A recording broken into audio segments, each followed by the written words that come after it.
বিসমিল্লাহির রহমানির রহিম।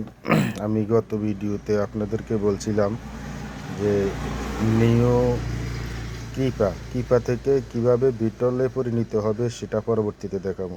দেখেন আলহামদুলিল্লাহ, আজকে ফজরের নামাজের পরে আমি এই গত সপ্তাহে কিপা থেকে এই দেখেন নিও অ্যাডেলে পরিণত হতেছে।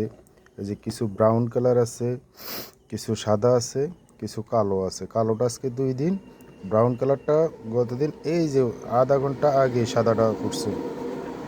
এইভাবেই একবার এক একটা রূপ ধারণ করেই কোরিয়ান বিটল পোকা পরিণত হয়।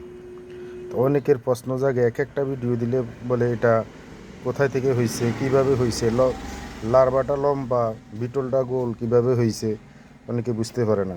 এই কারণে আজকের এই ভিডিওটা দেওয়া। তারপরে যাদের বিস্তারিত জানার আগ্রহ থাকে বা পালন করার ইচ্ছা থাকে, তাহলে ফোন নম্বরে যোগাযোগ করুন 01748633024। আসসালামু আলাইকুম।